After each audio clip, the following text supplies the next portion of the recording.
We are live, baby. Are we live? Are we live? Yeah, I just said that like 5 times. We are Oh, live. we're Streaming doing it again live? from the middle of nowhere because we're anime PNG tubers. What's going I on? am actually in the Very middle guy. of nowhere. How'd you know? I mean, you're actually technically in the middle of a snowstorm right now. So, Yep. how's that Yes, going I for am. you? Going fine. It's I guess like the best possible type of snowstorm because it's not freezing cold outside. Thank God. So, like the worst that'll happen is that some power lines go down because the snow's heavy. It's That's good enough. ominous. Yeah, Yeah. That. Oh well. It's that's not good. cold. That's all that matters. Gotcha. All right, so not to hard pivot on you or anything, but you texted me But to during. our pivot. But to hard pivot. You texted me during the week saying that you feel feeling positive about your life and stuff like that, and stuff was going well for you. Now, feel free to not share anything private, personal if you don't want to. But I want to hear more about that, and I can share mine as well because I told you we're in sync because I felt I distinctly felt that as well this week. Yeah, it will be the next American Idol group. What? I'm trying to get the joke. The look of perplexity and dumbfoundedness on his face was something to see, Okay, which no one will ever see exactly. And except for also, me, and that's all that matters. Yes, I suppose to not dox myself too much. It's just a sense of life is going. It's going, and I'm happy with it, I guess. It's not like anything like particularly amazing happened, but it's just like, no, life is putzing along, and I'm happy about it. So, one thing you said to me last week that really whoa, you okay? He sorry about the died. slight technical difficulties there. He's One, alive. one thing you said to me last week that really I was just like super moved, touched by it. Like even my girlfriend was asking me what was up because I it was visible on me its impact. Actually, want to say what you've learned about from Douglas Murray last week? You want to say it? Okay. It was basically, how did he say it? I want to say it, like he says it in a really cool way, Douglas Murray, because he's a cool dude, and I'm not. I'm just too cool for school. You get what I Can you- mean? So it's not. Can you I'm not? cool, Like, dude, it's hey, just guy, enough with the Guy. preambles, guy. Okay, just say it preambles. Just say it. Okay, fine. I'll just say it. and stop with the jazz hands. What's up? Like, Jazz all the- hands. like, I'll he- say it while doing jazz hands. How's that he gets a sound, new buddy? car and he just changes automatically. Like, Jazz hands. oh no. Almost went off the road too. Oh wow. So basically, how do you say it? Life is much more interesting and fun, and it's frankly an adventure if you're just brave. And man, when you told me that, I was very much touched by it because even during the week as well, it just kept playing in my head, and also a lot of things that I was listening to and hearing, and just like reading, was around that same topic of just being brave. And I could talk about this for so long, but it's not the topic of this podcast. But that advice was, I think, what I needed to hear, because I've been before we do this, actually need to pray about this episode. So God, help us in this episode, let everything go smoothly, and let us leave this episode better for knowing it. Amen. And so brother. I've been praying about, a lot of stuff. I'm like, I want to know, just stuff about work and all that jazz. But that was like, I think the next snowflake I needed on my snowman pile to make a full snowman. That was a bad analogy, but let's move on. Let's act like that's very wise. But yeah, it that like actually actively taking that advice was like I ended the week saying I like where my life is going. And a lot of that, and I was super scared. Like I was terrified out of my mind during the week. But I was like, my life is gonna be much more interesting if I'm just brave about doing this. And some doors opened for me today or this week at work that actually makes me consider staying. I'm not, but I actually actively thought, I'm like, what if I just did this for the rest of my life? You know. So that was one of the, I guess, thank you for bringing that in my ether, because that was. You're welcome, bud. Whew. The look of just, I regret everything I just said is incredible. I wish everyone could see this. You know just how. I know how to bring an anime monologue down under my skin. You know, Madara could be sitting there doing his like the nexus of victory and defeat. I could be like, "You suck," and he just pause and it ruined the whole moment. I can do that. I'm great at that. I actually second that observation about himself, because it's almost uncanny how he just destroys someone's thoughts about whatever they're thinking about. Yes. But to go on to my thoughts, because they're obviously much more important. All right. Okay. Easy there, guy. Let's not get prideful now, huh? Humble too. It's bravery is a very, I don't want to say it's underrated, but people talk about it in ways that aren't correct, I think.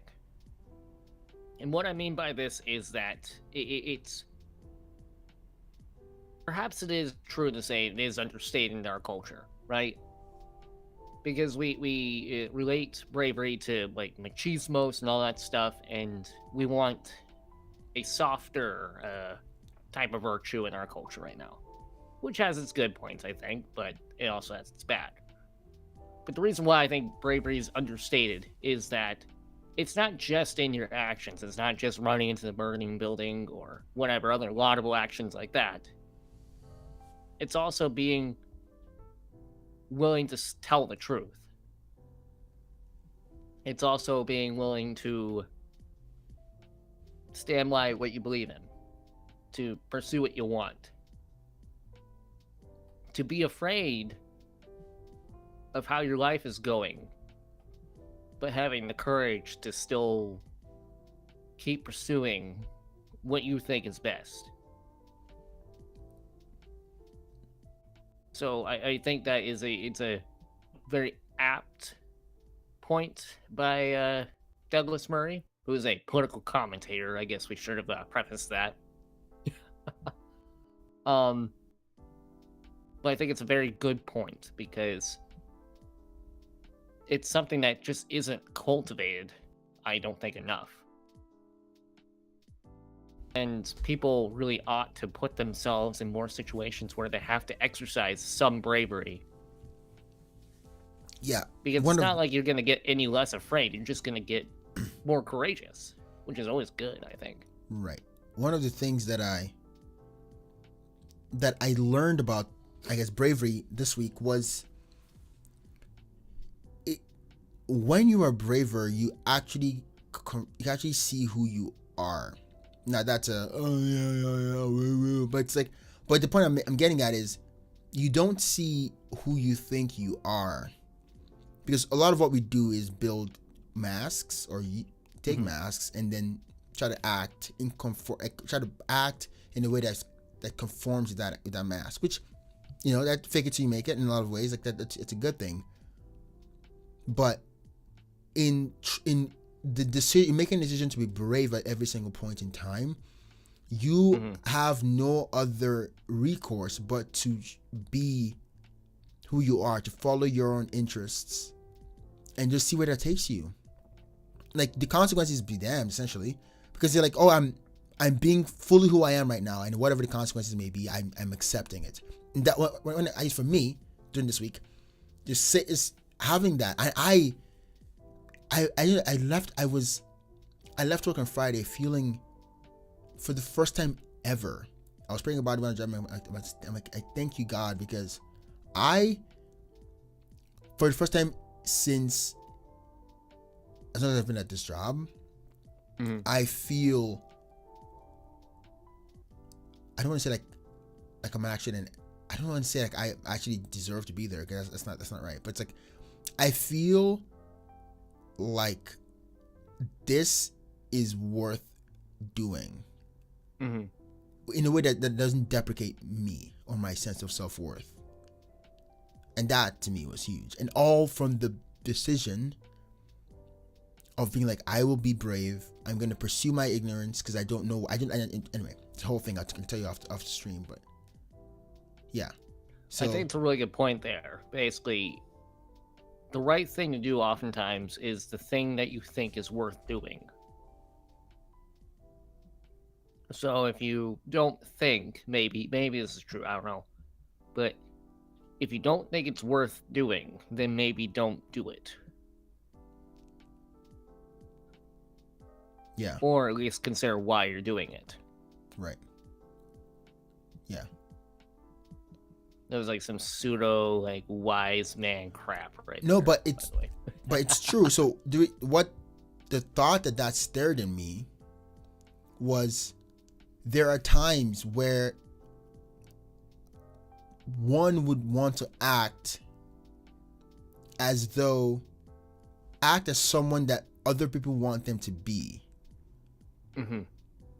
And that's based on the person's like I said before, you create a mask and you act in accordance with that mask. Now people see you and they assume you are that character you've built.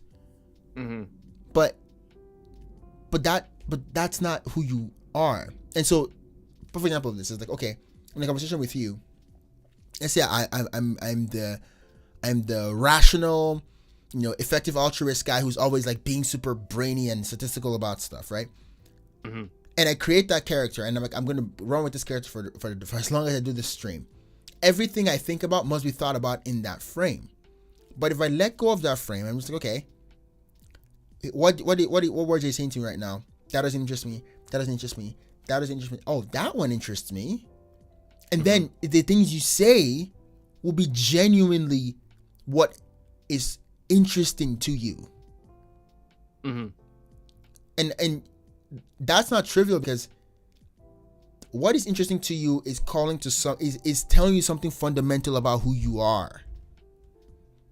So the journey of I want to discover myself, man, is just be brave and accept. Be brave, accept the fear, because it's like writing something like a poem that's so dear to you. You don't want anyone else to see it, because you're like, if anyone just criticizes this at all, it's a criticism of me. But the poem won't be appreciated unless someone sees that poem. Someone else that's not you sees that poem. Anyway, this is not a philosophical podcast or a psychology podcast. That just went full. It's like what Kipling says, like all men count with you, but none too much. Right? You should be willing to show yourself to the world, but there are only a select few, if anyone, can see a few of the cards that you hold to your chest. And so as you said, like, masks have the benefit of like allowing you to fake it till you make it. But the downside is you either A, wake up one day realizing that you've been lying for far too long, or B, people begin to think they know you when they really, really don't. I wonder which of those is more terrifying. I don't know, because they both have dire consequences. And this is where I think like the problem of cynicism comes in, because it's like people will look at the outward mask you have, and they will pretend as if they are so wise as they know you, when they really don't. And so I guess balance the mask that you wear. We all have I have the I just woke up this morning, I haven't had my coffee yet mode, versus I'm at a social function. I have to be on my best behavior mode. But let those two, let your natural state, so to speak, intersect enough with your masked one that they're not so incongruous, I guess. Yeah, I really I like that point because it's funny. The inference you can make from all we've said so far is that you are like it takes bravery for you to be true to who you are, essentially. And there's a lot of meaning to be found in that, because if you just are brave at every single margin, saying, I'm gonna follow my interests, I'm gonna do what I think is worth doing, the things that will reveal themselves to you are things that are for you, because the world is infinitely complex. Like we all, this is why, like, there's like, oh, the people say if you don't, like, the world is itching for people like you in the general sense, but also you in the specific sense. It's like you have specific experiences and specific talents and all that stuff that you owe the world. And what that means, in action, is just at this margin, what is interesting to me? Oh, this is interesting. I'm going to follow this interest here. And when you follow that, you things. One thing I've also learned while working at this job is nothing that you do to the best of your ability is ever trivial. Nothing. And absolutely nothing. Even if you're just literally punching in data, it's not trivial. And so if you follow your interest and say, oh, this is interesting to me, and you commit to doing that thing, that will just continue to open doors and keep opening doors, because you don't know how deep and how complex the world is. Anyway, so all that to say, deep and complex. Want to hop into conspiracy theories, guy? Yes, we went way too long on that random tangent. That was true. That was 17 minutes in. Oh, now we're starting the episode. Cool. Hey, we can just skip ahead. You could have skipped ahead, yeah. That's true. Unless you want to go through that hard hitting conversation we just had there. If we were actually good at this, we'd have timestamps. We could do timestamps at the end of this. We could. Yes, we could. All right. Do you wanna? Well, I guess I brought topic. Well, you came up with the idea there, my guy. So you're the one who introduces it. Correct. So, I was thinking, one of the markers of people who actually genuinely confront a piece of work or a piece of art is that they have, again, going in tandem with the interests thing, is like they have a different perspective on the show than anyone else. And so I was like, okay, well, what's my interesting perspective on the show? Like, well, let's push that further. It's like, oh, you want to win harder, right? What is the wackiest conspiracy theory that I actually hold or could find myself holding easily about a specific show or a character in the show? And so I proposed that topic to Fun Count, because I've kind of been thinking about it peripherally. I don't actually have I don't have it all fleshed out, but I do have like a underlying hypothesis or underlying theory that, I mean, it's not canon at all. It's not what is going on in the show at all. Like, I would almost always say that the easiest, Occam's razor, right? I was like, okay, the clearest explanation for something is probably the correct one, but it is kind of fun to just dig your heels in a little bit and then just let's see how wacky we can get with conspiracy theories. So, with that one, do you want to start or should I start? Well, I guess I'll start. I haven't got them in my head. Okay. So mine is in regards to My Hero Ac, or My Hero Academia, as Sanj just desperately wants me to say. So, first of all, I say MHA because I'm cool like that with the acronyms. Second of all, I don't desperately want you to say anything, guy. Yes, you desperately do. I literally don't. You can see a desperation in your eyes. I literally do not have any desperation in my eyes. Lies. These are spitting lies, guys. Maybe. Speaking of lies, here's this conspiracy theory. Oh, transitions. Okay, we're good. I'll give you that one. So I don't So there are varying levels to this conspiracy theory, right? There's one that's kind of the most unlikely, but the most dramatic. But then there's the other that's probably the softer side, which is probably right, actually, in my opinion.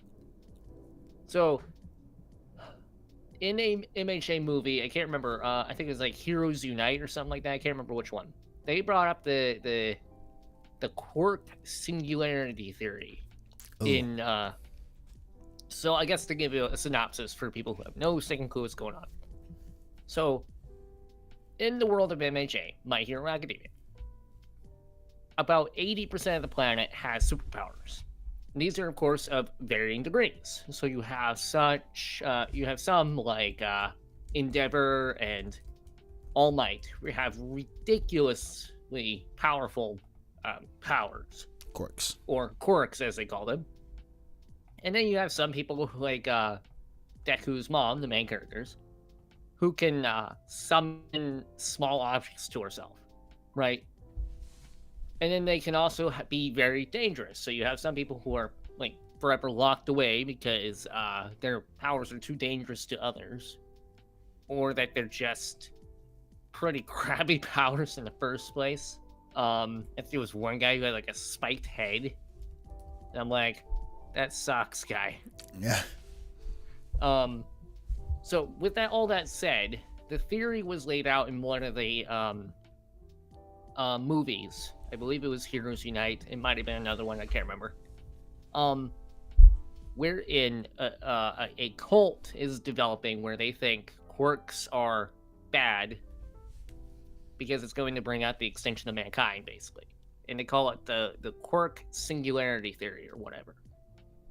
They believe that quirks over time are getting more and more powerful, and that eventually it can, like, something that can't continue won't continue, right? So that there's an upward limit, and that eventually it will all end, right? And my conspiracy theory is they're right. Oh, okay. Why are they right? So the most powerful hero in the world was All Might, and it's becoming Deku, right? Or that's at least the goal. Or I should say, All for One and One for All. So the big bad and the big good. And All for One gains his powers by absorbing other people's quirks, and he can combine them and do all that stuff, right?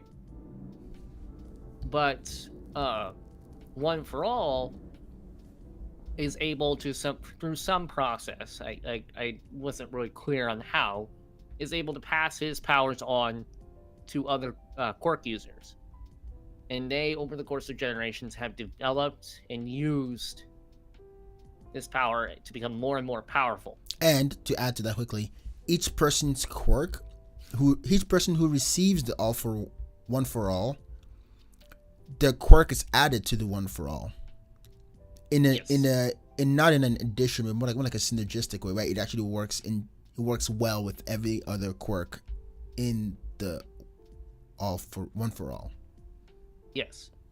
It's so hard to say that sometimes. You're just like, all for what? Wait, no. That's that one. Reverse the other that. one. Yeah. The other one. And so the theory I have there is, as the show goes on, it makes it sound like more and more that Deku is going to be the last holder of One for All. And my question is, why? Why can't he just pass it on to someone else? And my theory is that the powers have reached their upward limits. And Interesting. And the reason I think that is, during the first season, before Deku received his powers, because he is born quirkless. He's part of the small 20% of the population that don't have any quirks. When he's about ready to receive it, All Might makes him go through a extreme training regimen to basically prepare his body for his quirk.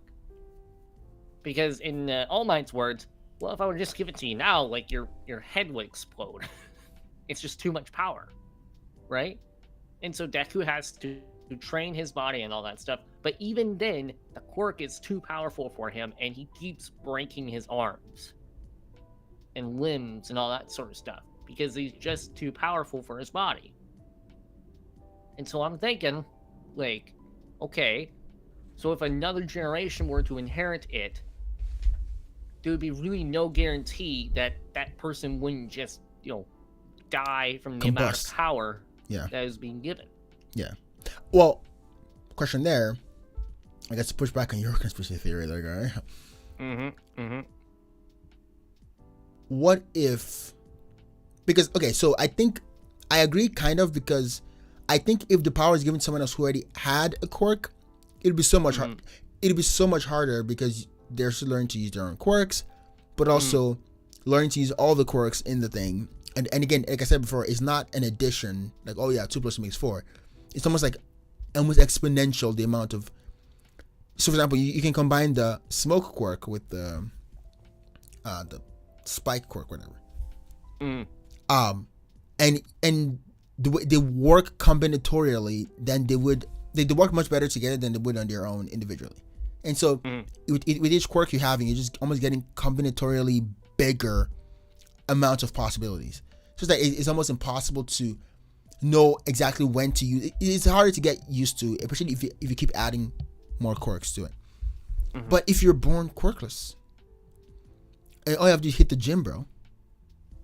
I'm like, then why would you assume that it ends this time? Because I mean, Deku was a child and he learned it.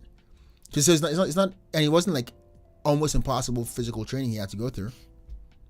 Well, I will push back on the pushback. So a counter pushback. Deku is quirkless, yes, but we see from All Might, who is also quirkless when he inherited the power. All Might is dying. Like, he can't hold his muscled form or whatever for any length of time. Right? At the first season, like, there was already the countdown of, I can only do this for 3 hours, then for 2, then for 1, then for a couple minutes, and now just nothing. I'm done. And there's no clear reason to suspect that All Might will live into old age. But I think the reason for that wasn't that just from the fight he had with All for One. Yeah, but it's like the reason I think it's slowly killing him, and it wasn't the fight necessarily, but that the fight accelerated the process. If you get my drift. I see. Yeah, because each time All for One meets One for All, there's something going on. Like something catastrophic happens in both users. Yeah, like, so he uses almost too much power, because it's like, okay, so let's say he's weakened from the All for One fight, right? And so he can't hold the power for long. Wouldn't it be the case that he's able to just kind of, well, I'm kind of maxed at 3 hours before I get tired, but I can pretty much keep doing that. It's made clear that the more he uses the power, or overuses the power, the less he can use it in the future.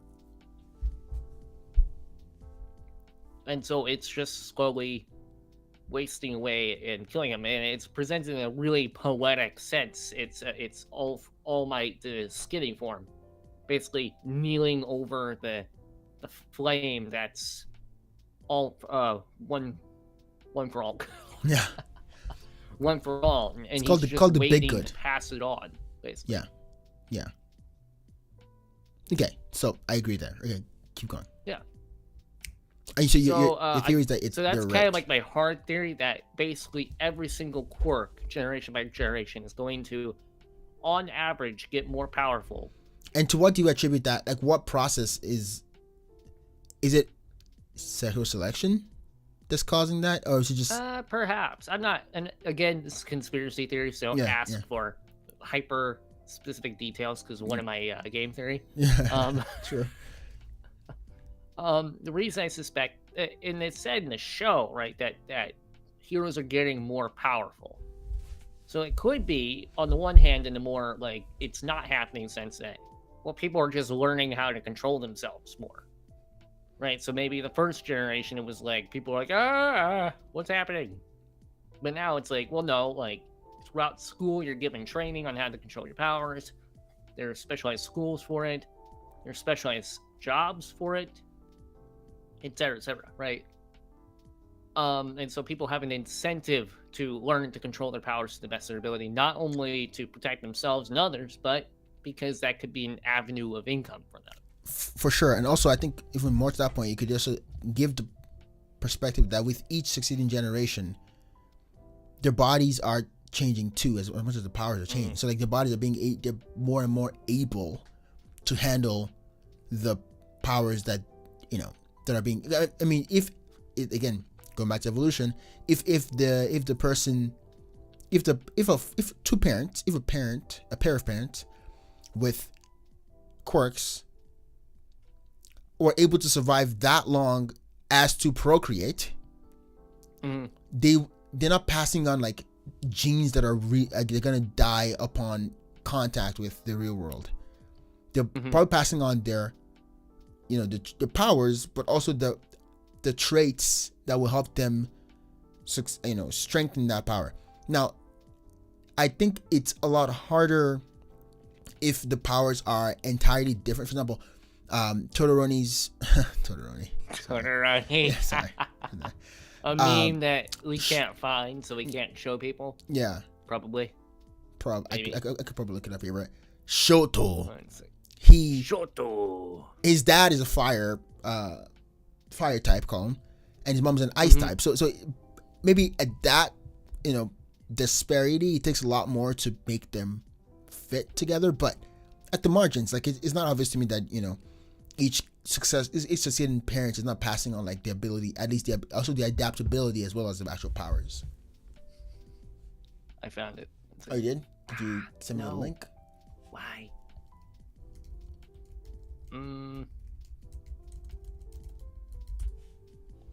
This isn't working.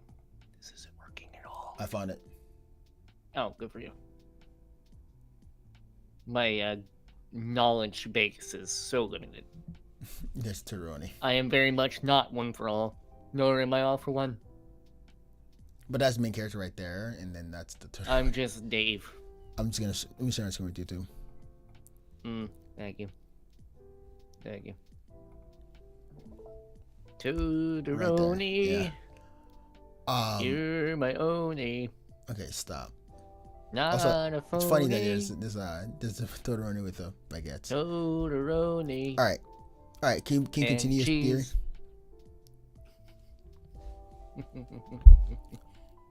Yes. So Todoroki. A man, Todoroki. So your whole overarching thing is that they're right. That it's gonna happen. Yeah. That it's. So another piece of evidence, I suppose, for it is that the medicine, the serum they've developed, to basically hijack people's powers to make them more powerful, to the point where they basically die because it becomes too much. Is that power it's not a genetic development, that it's something external almost that's inhabiting them. That's the way I interpret it, anyways. Or either that, or that it's causing rapid evolution, while leaving the body basically the same. Interesting. So do you think it's all? Do you think there's some like person at the top just doing the whole math? Do you think this is all genetically? Do you think this is engineered? Or is that an inference one can draw from your theory? I don't think so. I think there are people who are trying to control it, but I think they're not doing it very well. Interesting. Or maybe rather, so the MHA is wildly optimistic, I think, because what we see there is that the schools are excellent. They train heroes excellently. Most heroes are really professional and have a really good system for not only train heroes and licensing and all that stuff, but a really good system for repairing the damage from the havoc that hero v villain fights cause. And I'm like, I've been to the DMV, my dude. It would not That's be that true. great. Yeah. So it's like the I think in that universe no one's thought about it, perhaps, or no one believes it, and therefore they're like, well, it's a problem that's managed, so to speak. And it's kind of inferred that it's not really a good thing that people got quirks to a certain extent. Because I think Deku himself says, like, someone said a long time ago that humans would have been in space already, like colonizing planets if it weren't for quirks.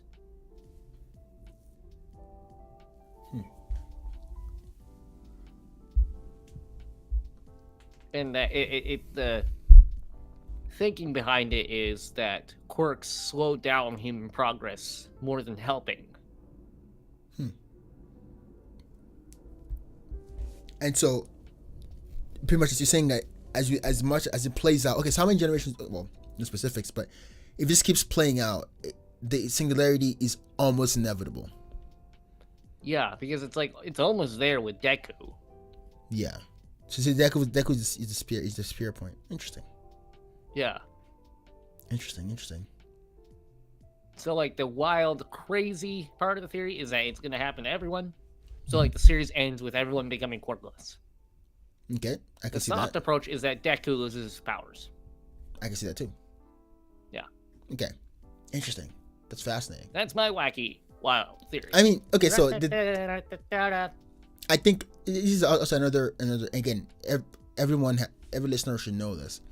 This whole endeavor is my like super 4D chess move of getting more recommendations from Front Count here, because it just actually just it introduces a perspective on how you watch shows that I think is actually quite interesting. So if I psychoanalyze you based on your conspiracy theory, you don't stray too far.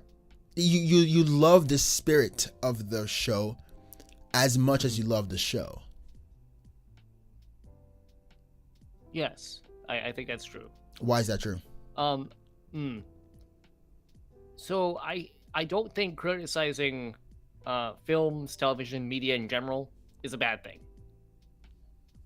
In fact, I think so. Okay, in my opinion, so the series that gets the most criticism and debates and all that stuff, it's Naruto. The Naruto franchise, right? And now a lot of people are like, they complain about Kishimoto's ineptitude, about romance and stuff like that, which I could totally buy. As well as like plot holes and stuff like that, and retcons and all that stuff. And that may well be all true or whatever. You can hash that out later. But my view on it is, if the show was bad, if the idea was bad, if the franchise was bad, we wouldn't be talking about it this much. It wouldn't take off. Yeah. Yeah, because it's like, well, okay, there have been like legitimately terrible shows that come out, and people are like, ugh, that's gross, it's terrible. Moving on, because I don't want to talk about a show I hated all that much. Now there are shows that people love to hate. SAO is one of them. But like, if something's just abjectly terrible, in my opinion, like, no one's gonna talk about it for long, because it's like, well, there's no point in it. Right. But the reason why Naruto and Harry Potter and all these different franchises like inspire so much conversation and all that is the universe. Like, we've latched so hard onto the universe itself that we're like, any flaws in it, we're gonna point out and critique and all that stuff, because we want that universe to be so much better, right? And I think that's really healthy for a fandom to have. Yes, that again, that sounds consistent with who I know you to be. Okay. All right. I guess I have no more questions about that. I'm excited to get into mine. Okay. Ooh, And go so, ahead. a lot of this is this whole, again, it's a meta game for me to understand more about you, but also I thought about what you said about, you know, Deku being your favorite character of all time in a show, and MJ being your favorite show. Like, genuinely, I was like, He's Dickens' character. yes, I get it, I get your reasoning, but I'm like, guy, like, you can, there's something more to this. So, and I asked the question through text. I was like, can anything besmirch his character? I know, I read out, but can anything besmirch his character to you? And you emphatically said no. In fact, that's a little harsh. Emphatically. Okay. All right. So what you said? No, nothing can besmirch that character. No, and like, okay, obviously, so like the character flaw in Deku that I can't stand the most is the low self-esteem, right? Like the funny, very very funny and ironic for the record. But keep going. Move on. Yeah, that's like the biggest. That's the thing that will drive him into the ground faster. Now, I guess in context, it's good that he has that rather than the alternative, because he's Bakugo? packing too much power to have an ego, where he should not have an ego at all. In fact, keep the thumb on him a little bit. True. Okay. So yes. So I started thinking, okay, I'm like, I have to find a way to besmirch this character too. So my conspiracy theory is that actually that your perspective on Deku is highly contextual. Oh. So that's my conspiracy. It's super meta, but here's why I say so. So I was thinking about Deku a lot more, and this is my wacky conspiracy theory, but I believe that Deku himself doesn't see progress as a worthy goal. All right. Do you want me to flesh that out for you? Well, yeah, it's your turn. The segment would be 2 minutes long. If you didn't. I'm like, yep, that's my theory. Moving on. So it doesn't see. So here, where I say it doesn't see progress as a worthy goal.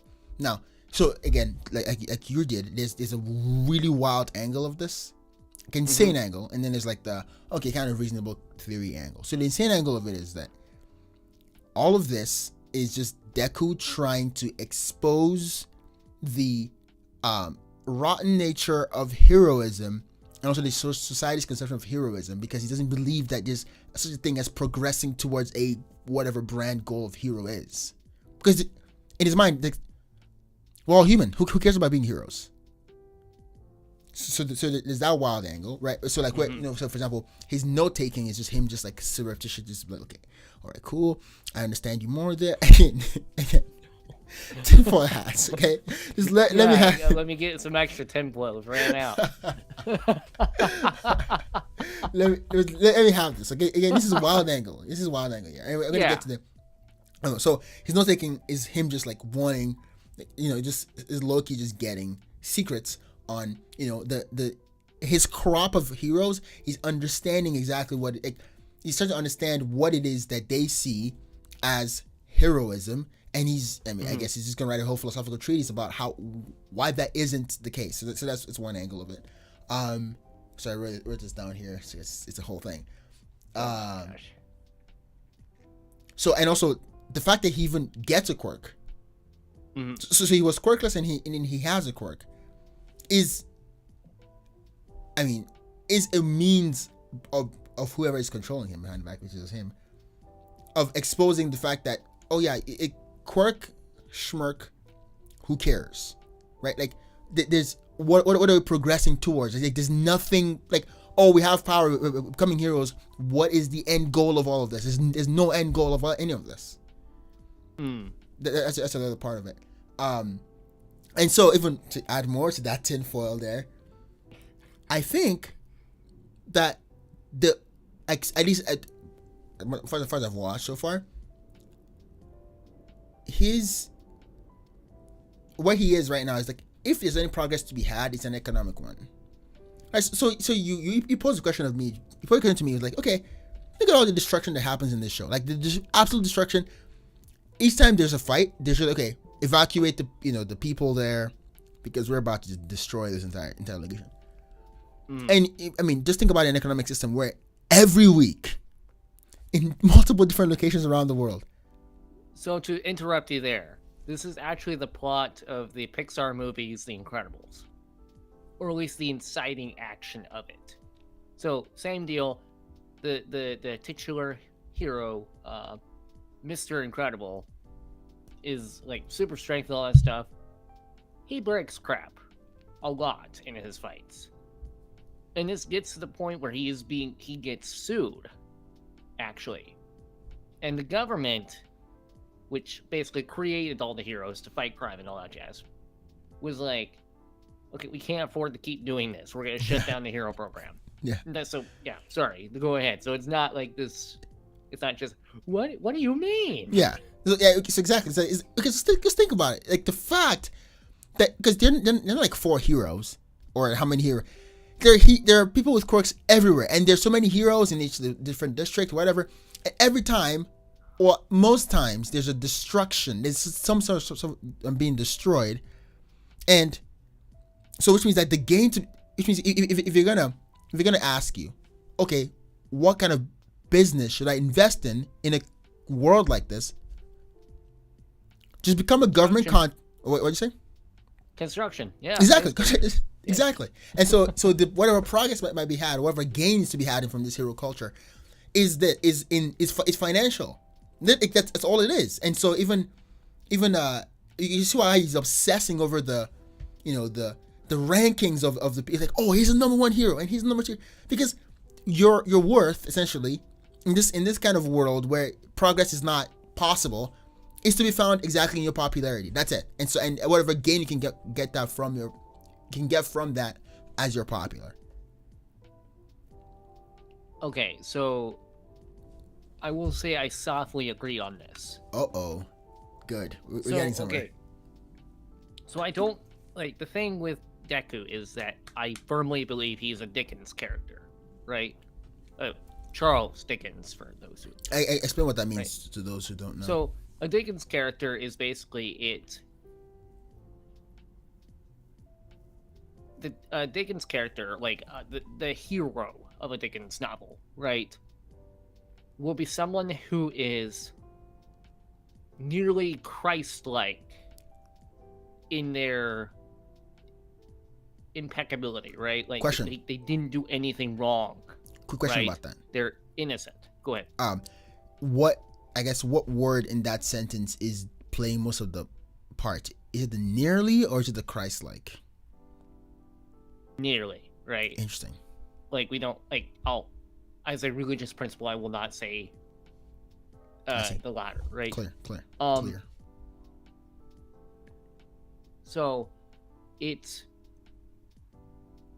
character is, powerless, right? They're usually like an orphan or something like that, right? Like Oliver Twist. You are a ridiculously loud cat, you know that? You were interrupting me. And he just snaps at this cat.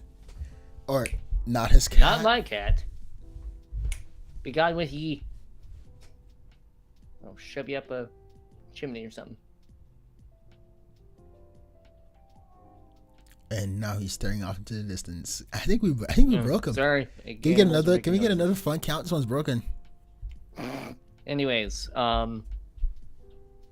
Dickens basically presents these characters, like, usually they're powerless and weak and all that stuff, as being blameless for what's happened to them, right? And so Deku is presented in the same way, right? He doesn't really have a bad bone in his body, but he's put upon because he's quirkless. And particularly by his bully, Kachan, or Bakugo. Bakugo, right? Yeah. And so it's seen as like this amazing victory when he gets powers, and the cat's here. when he gets powers, because it's seen as like this vindication, right? He's the orphan getting adopted by the millionaire in a sense, right? Because now he has the power to effectively be on par, if not beyond, Bakugo, right? And the great benefit of it is that Deku doesn't use power to abuse people like really every other person would. And because of this, he is seen as the heroic ideal, someone who receives great power but does not use it to oppress others. He is literally the Ubermensch, as EJ would put it. Oh, I just got flagged by so many things. And that's literally Superman, right? In the DC comics, for example, Superman, like, in a lot of stories, in a lot of comics and stuff like that, the struggle, the obstacle, right, for the hero is the villain. Right? It's the the anime beat down. Like they spend 15 episodes getting punched in the face, and then finally they power up and beat them in the last one. Being slightly. That's so true. Have you seen One Piece, dude? It feels literally what it is.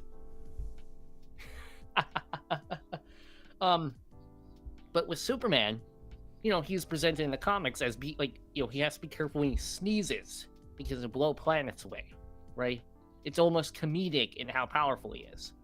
So what's the true threat to him? Yeah, you have kryptonite and other stuff, but that's not really the real struggle. The struggle with Superman oftentimes is internal, right? What does it mean to be a hero? What does it mean to love someone? Et cetera, all these things. These are internal problems. And he is presented as being the ideal of what someone should be. Like truth, justice, and the American way, right? And Deku is very similar. And this is what All Might is as well. He's a symbol, the symbol of peace, right? And a lot of people at the start of the show were theorizing that All Might was actually the villain. Because we've been so desensitized to heroism that we always presume that someone is out to get something when they do good things. And this was the same thing with All Might, that we assume like, oh, he's the greatest hero out there. Well, there has to be a catch to it, right? And the story is written as such that it is a parallel between Deku and All Might, at least for the first couple of seasons, right? It's all up until that final fight that All Might has with One for All, where he points at the screen and basically saying, like, your turn, Deku, right? It's your turn to take up the mantle. But for both those seasons, they're running in parallel. And because of that, the show is pointing out problems in the hero community. Yes. But yes. Deku doesn't... I don't say he doesn't believe in the problems. He's not like hand waving them away. Oh, it's fine. But he believes that being a hero and doing all that is so much greater than the current circumstances. That's what he's striving for. Okay, so again, you agree with the stuff? Monologue. Yes, but I will be an anime villain next. Okay, so the reason I both love and hate what you just did was that you just made the soft version of what I'm trying to say. Like that was my... Yeah, I said I agreed. Soft version. Yeah, and when I started, I was like, I'm gonna give the wacky one first and to get out of this, I can get to that part. But I guess that's cool. So, I guess more to the wacky part, and then I'll come back to what you just said. Mm-hmm. So, another part of it is if he doesn't believe that progress as a societal goal is possible, or is a coherent goal at least. So not it's not impossible. It's just not coherent. Like the society doesn't have a coherent goal of what progress is. Each time he has an emotional heart-to-heart moment with a villain, mm-hmm. it's trying to expose. This is one thing that I didn't quite like. It's so easy to be on the side of Stain. Mm-hmm. And what's the villain who touches stuff and destroys things? Shigaraki. Yeah, and Shigaraki. From a viewer perspective, you're like, I get it. Like your life. For Stain, it's like you get the principle, right? So like, okay, yes, like it's just you guys are being all you care about is money or whatever. And then on top of Shigaraki is like, yeah, I mean, I would be a murdering SOB too if I grew up the way I Yeah. grew up, right? So you can get that, but I think that with each time he tries to get, understand me, man, understand other people, man, it's like he is exposing that we don't understand exactly what we mean when we say hero. We don't understand exactly what we mean when we say, oh, society is becoming quote unquote better, or for example, and it's also really clear when the earthquake happened because of Gigantomachia, right? Well, not because of him, but there's an earthquake that happened, and then they had to just evacuate.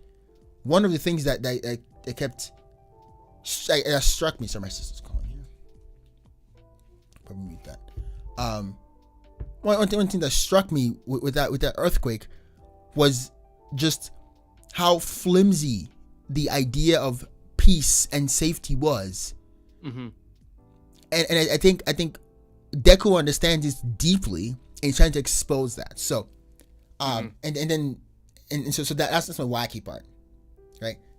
So now my reasonable part is pretty much exactly what you just said.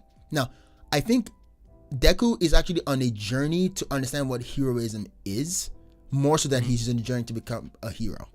Now, I think him becoming a hero is the byproduct of understanding what heroism is. But to take that a little bit deeper, his journey is trying to understand what it means to be fundamentally human.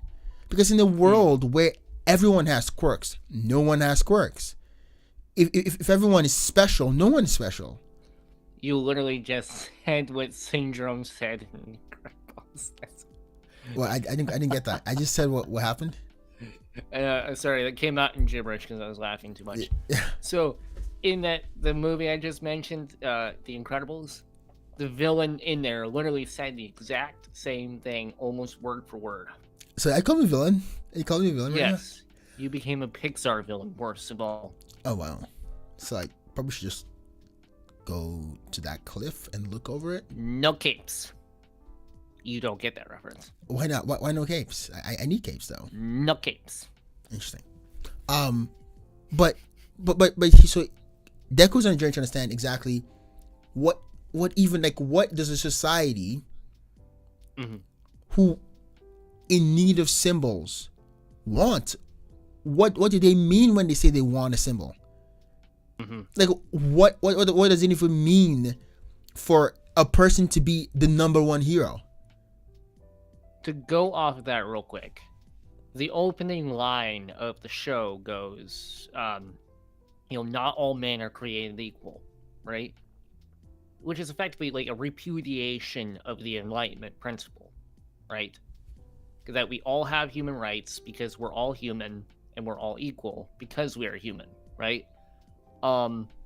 Which that entails a lot of stuff. Like we're all capable of rational thought, yada, right? We don't need to go into that. But you're going back to basically the strong do what they can and the weak suffer what they must. Which that's the theory posited by Thucydides back in his history of the Peloponnesian Wars, and this was written like over 2,000 years ago, right? But is like the fundamental law of nature, right? Might makes right. In a recent episode of Eminence and Shadow, there's a minor monologue by the titular Shadow of, well, I'm more powerful. Doesn't that mean I'm right? And to a fundamental degree, kinda. But that's an ultimately unsatisfying statement, right? So, let me go back through history crap, because I'm a history nerd. We must always get a lecture every episode, so go for it.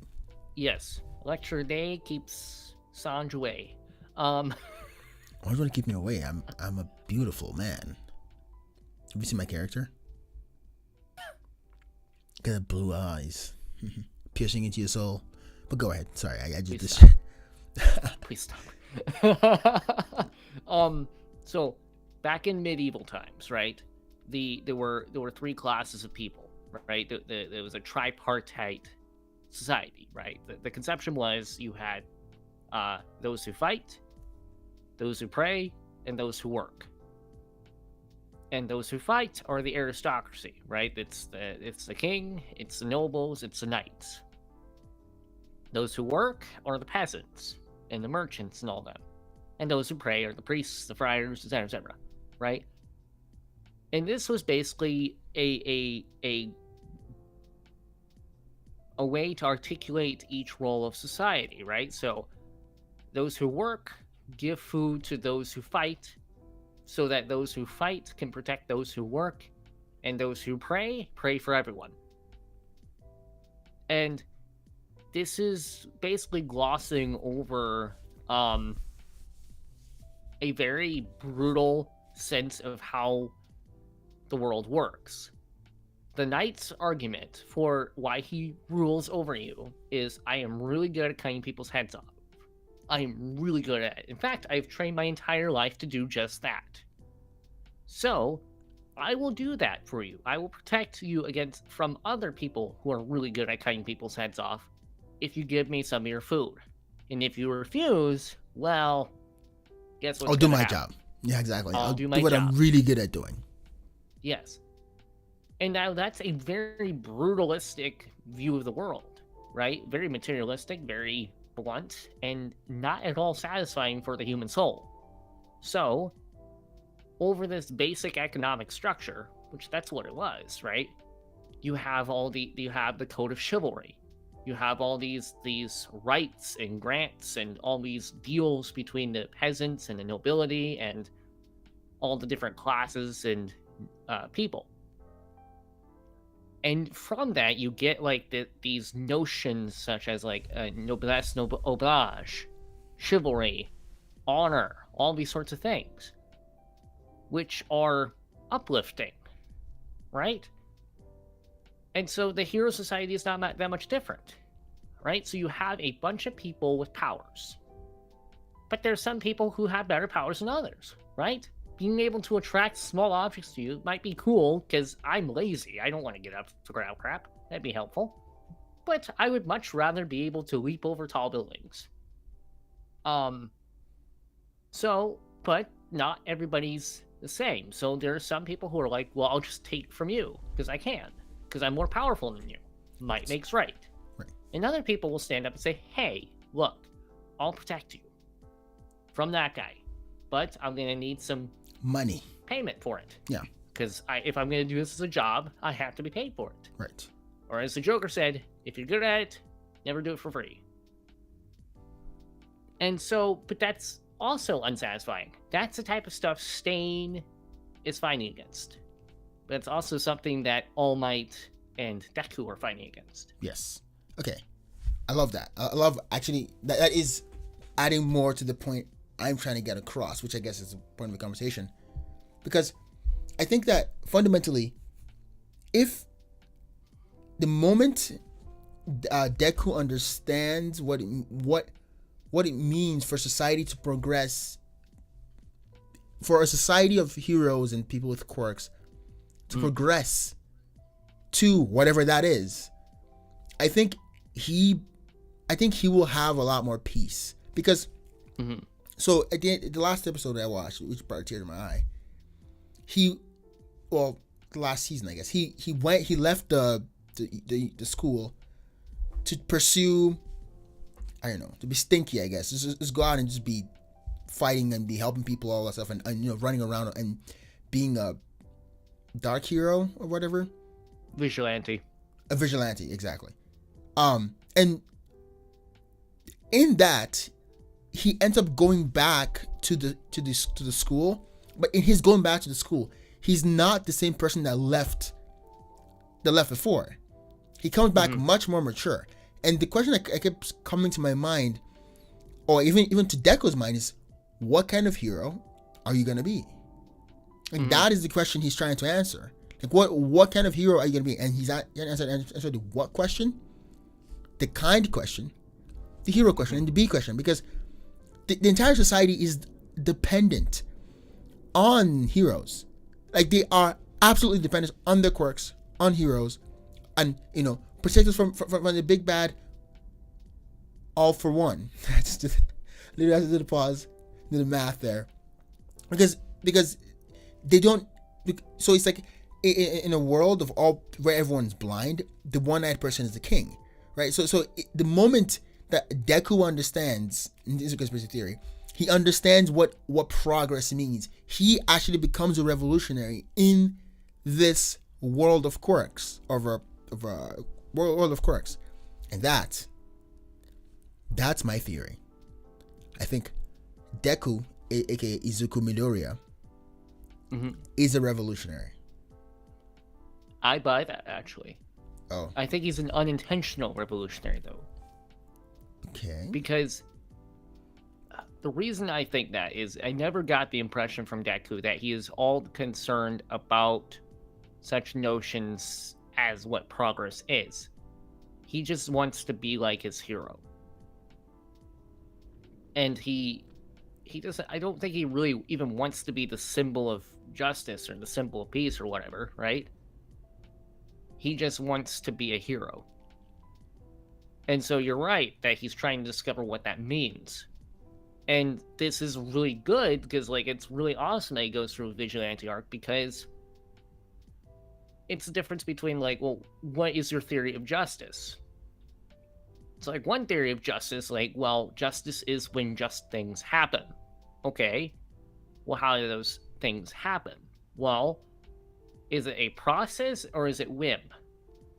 So, in the American legal system, right, the notion of justice is it's a process, right? The idea is that if an individual goes through the justice system, right, and all the levers are properly pulled, all the paperwork is filed correctly, that's justice. They got their just desert, however it turned out. But this is unsatisfying to people because, well, sometimes they see people who they think should have gone to prison get off. And then they see also sometimes people who shouldn't have gone to prison go. But is going the other way any better? Is becoming a vigilante any better? Because then it's just you becoming judge, jury, and executioner. So it's what system do you want? Right. So the reason why, like, All Might holds to the hero system like glue, because I think he ultimately believes and understands that it should not be on one man to decide this. Right. All for One thinks the reverse. He is, in a sense, represents nature. Might makes right. The strong do what they can, and the weak suffer what they must. And Shigaraki represents the middle. He represents annihilation, nihilism. The emptiness of space, if you will. Or, I guess, in a more Nietzschean sense, right? He's the young man who's been rejected from society, right? Where he will now burn society just to feel its warmth. Right. And then Deku is in the other corner, basically trying to find some meaning in society that seems like it's falling apart. That's a really good way to end this episode. Oh, I thought it's just the same thing. I'm like, oh, that was good. Yeah, that was good. That was a good line. Yeah. I ruined it right there, of course. Okay, well, I'm going to comment on that. Awesome. You want to go to the next Wow and Wower segment? Sure. Awesome. So what did you watch last week, and what are you watching currently? Oh, this week. I watched last week. So I've been keeping up, obviously, with the weeklies. The latest episode of Spy X Family is so garbage. Not really in the action sense, but it was just like, oh, that's garbage nice to watch. It was just wholesome. It was garbage, you said? No, it's wholesome. Let the record show that Fun Count just said the latest season of Spy X Family, or Spy Family as people call it, is garbage. We need a new theory of justice here. Nice. That was a good callback. Thank you. That's been great. I actually was doing nonsense one night, and still instead of doing my usual thing of listening to an audiobook or a podcast, I just put on the English dub for Kaguya-sama, which is awesome, by the way. And I just started watching / listening to the entire first season. That's cool. Still good. Still there. For the record, anyone that knows, he is an avid recommender. I guess how would I put it? He for sure stands by the. Watch it. Yeah, exactly. Like the English dub of Kaguya-sama, Love is War. Actually, Yes. like it is funny. The narrator does such a great job. Yep. Now, it's one of those dubs where it is so different than the sub. Right? Where the sub in that show is very much it's a serious thing, right? We'll have to do a breakdown of that whole series someday because there's a lot to go into. But basically, it's making a big deal out of not a lot. Right? So basically, very basic teen romance, but let's take it up a notch. Yeah. And so that's what's so enjoyable about it. But I've been watching that. Well, I've been watching nothing. Because you're sad.